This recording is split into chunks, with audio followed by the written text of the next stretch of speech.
Warning, spoiler alert, spoiler alert.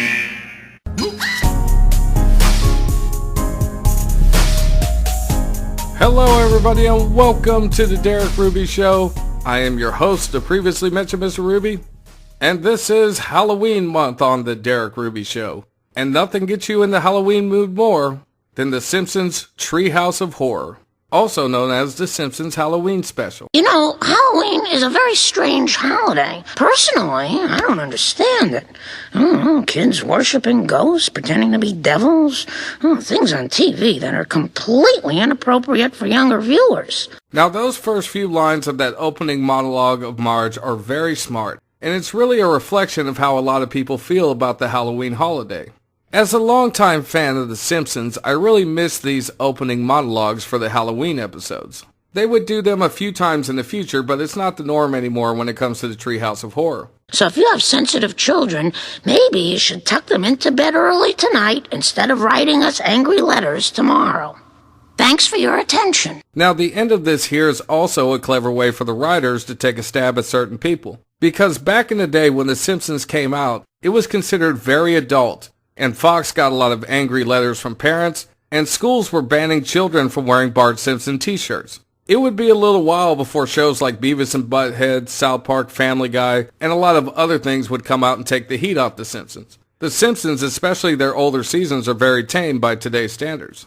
We move on to our opening credits, and like I said, The Simpsons Halloween Special. And we see lots of tombstones like Garfield and the Grateful Dead, Elvis, Paul McCartney, and disco, so I'm guessing it's a kind of funny way of saying certain people's careers are dead, certain characters are dead. It's a pretty good little joke. So Homer gets back from trick-or-treating because obviously anybody would mistake him for a child. And he sees that his kids are up in the treehouse and he decides to check on what they're doing. And the policeman on the other end of the phone said, "We have traced a call. It's coming from the floor below you. Get out of the house!" But it was too late. End of story. Yawn. I heard that when I was in the 3rd grade. It's not scary. Yeah, I agree with Bart on that one. I wouldn't be scared of that either. So Bart grabs the flashlight and he decides to tell a scary story of his own. And it's called Bad Dream House, a parody of the Amityville horror movie. The Simpsons move into a pretty good-sized house, and Homer generously tips the mover. $1. I'm glad there's a curse on this place. Huh?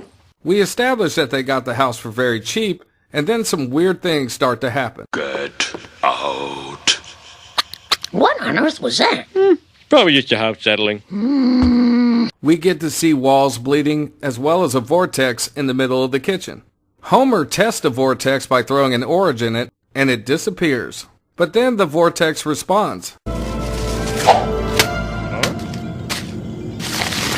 Quit throwing your garbage into our dimension. They go back into the living room and the house starts going crazy. Marge has had enough of this and she decides that she's leaving, but Homer talks her out of it. Oh, it's got great high ceilings!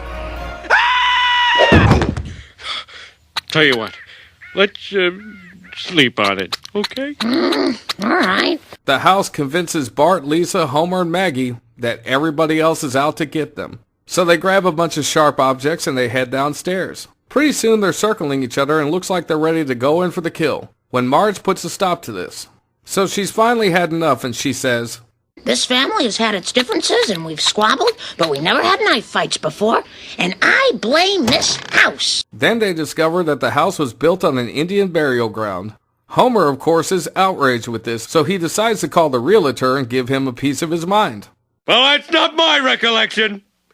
Yeah, well, all right, goodbye. He says he mentioned it 5 or 6 times. Homer always does his due diligence in everything. So Marge has made up her mind and she wants to leave, and the house starts encouraging them because the house really wants them gone. But this has a reverse effect on Marge and she actually decides to stay. This is my family and we're not going anywhere. We're all going to have to live together, so you better get used to it. Please. After Marge's speech, the house asks for a minute to think about it. So the house makes a decision to go ahead and just destroy itself instead. And Lisa says, It chose to destroy itself rather than live with us. You can't help but feel a little rejected. Yeah, I'd probably feel pretty bad about that too. After the first story, Bart tries a cheap gag. Well, how about this severed finger? baby spit. Yeah, it doesn't go over too well. Then Bart gets the flashlight and gives it another try, as he starts to tell a story called Hungry Are the Damned, which is a parody of a Twilight Zone episode called To Serve Man. So the Simpsons are having a family barbecue, and Homer goes just a little bit crazy with the lighter fluid. And when I say a little crazy, I mean a lot crazy. Grilled to perfection. Cool, man. Then a strange alien ship approaches, and I love the color here. The animation is great. There's something about that green atmosphere that just works. So one by one, the Simpsons are abducted, but they do have a little bit of trouble abducting Homer. This episode is very notable because if nothing else, this is the first appearance of Kang and Kodos. And while the Simpsons are very scared, Kang and Kodos explain that they're going to take the Simpsons to their home planet. And then they put an array of food on the table for the Simpsons to eat. This is also notable because Lisa eats shrimp, and this is way before she became a vegetarian. But Lisa does notice that something seems a little funny. There's something not quite right about this. Girl's right. Let's get some applesauce out here for these pork chops. Ah, Homer, ever the observant one. So the aliens show off their ship and a giant TV with a whole bunch of channels, and then they show off their cutting-edge technology in video games. Marge and I played that old game before we were married. Well, we did build this spaceship, you know. Anyone from a species that has mastered intergalactic travel, raise your hand. Then we have a weigh-in of the entire family, and Lisa wanders off and she finds the cookbook, which says how to cook humans. So of course Lisa runs to go tell her family, and then Homer confronts the aliens about the fact that they're going to eat them. And then we get a repeated dust gag where they keep blowing the book and it says different things. And finally... Let me get this straight. You thought... They thought we were going to eat them. So the aliens bring them back and tell them about all the wonders that they were going to experience and leave them with these final thoughts. But now, because of your distrustful nature, that can never be. For a superior race, they really rub it in. Then Lisa tries to tell a scary story by reading The Raven by Edgar Allan Poe. And we start this story with some wonderful narration by James Earl Jones. And weary over many a quaint and curious volume of forgotten lore. This really adds a whole nother layer and a nice touch to the entire scenario. And what really catches my eye is that the animation is brilliant.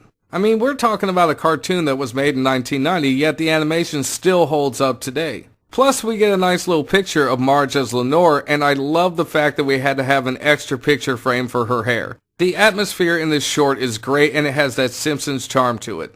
Homer hears the knock at the door, and once he opens it, Bart says, You know what would have been scarier than nothing? What? Anything! Then we hear a knock at the window, and we get Bart as the Raven in the story. Then we get the famous saying, Quoth the Raven. Eat my shorts. Bart, stop it! 'Twas delight that I was feeling, till I heard the words that made me reeling, from the catchphrase worn out for sure. Quoth the Raven. Nevermore. One thing that I love about this entire segment is Dan Castellaneta does an amazing performance of Homer reading the lines of Edgar Allan Poe. Die departing! Burn our feet! I shrieked up, starting. Get thee back into the tempest and the nice Plutonian shore! No, leave no black plume as a token of the lie!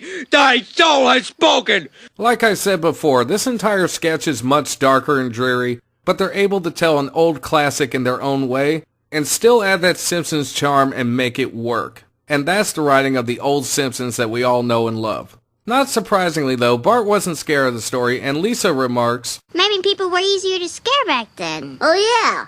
Like when you look at Friday the 13th Part 1. It's pretty tame by today's standards. and there might be something to that, but Homer was scared, so I guess it just all depends how you look at things. So the kids are sound asleep in bed, and Homer begs Marge to keep the light on. But she doesn't listen to Homer, and we end with this note. Oh, I hate Halloween. Which is pretty funny because there are a lot of scaredy cats out there when it comes to Halloween and ghost stories.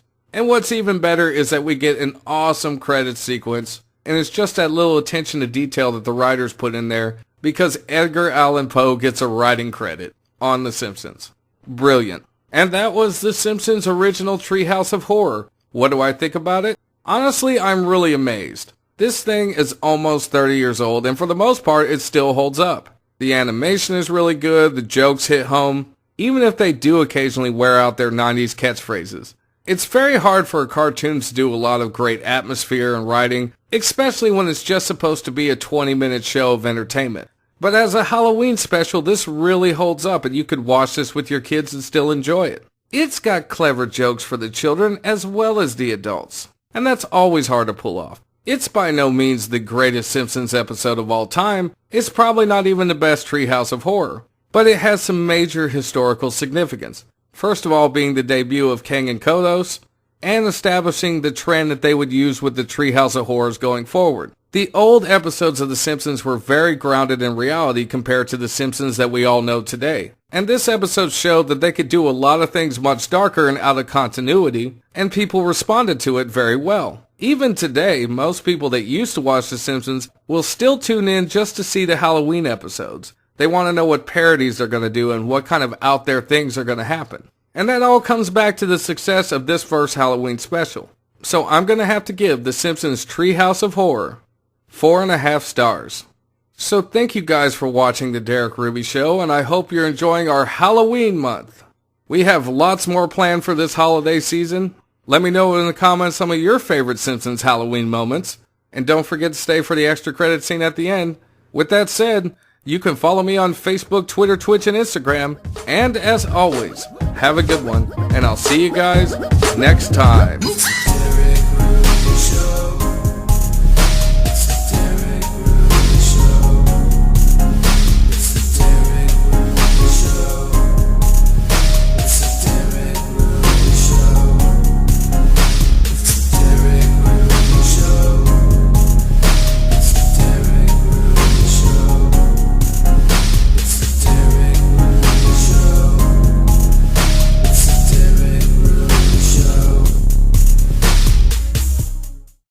There's something not quite right about this. Girl's right. Let's get some applesauce out here for these pork chops.